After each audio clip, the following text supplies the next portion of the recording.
అందరికీ శుభోదయం. నా పేరు ఎం ప్రవీణ్ కుమార్. నేను కేబీ పాఠశాల 8వ తరగతి చదువుతున్న విద్యార్థిని.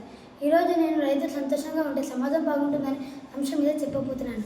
భారతదేశం ఒక వ్యవసాయిక దేశం. భారతదేశంలో 70% మీద ప్రత్యక్షంగా పరోక్షంగా రైతు మీద ఆధారపడి జీవిస్తున్నారు. అందుకే రైతులు దేశానికి వెన్నెముక అన్నారు. ఒకవేళ వెన్నెముక చెదిరిపోతే ఏ పని సరిగా చేయలేము. కనుక రైతు పరిస్థితులు బాగుండకపోతే సమాజం ఒడిదుడుకులకు గురి అవుతుంది. రైతు సంతోషంగా ఉత్సాహంగా ఉంటే మరిన్ని పంటలు పండిస్తాడు. భూమి తల్లి ఒడిని బంగారం చేస్తాడు. తద్వారా దేశంలో ఆహార సమస్య ఉండదు. గ్రామాలలో చేతి వృత్తులు చేతి నిండా దొరుకుతుంది. అందువల్ల ఉత్పత్తులు పెరుగుతాయి, ధరలు అందుబాటులోకి వస్తాయి, పేదవారికి పౌష్టిక ఆహారం లభిస్తుంది, ఎగుమతులు పెరుగుతాయి, దిగుమతులు తగ్గుతాయి.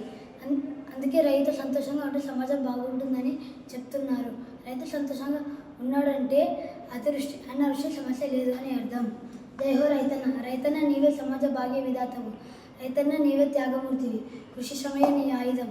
అందుకో మా వందనం. ధన్యవాదాలు.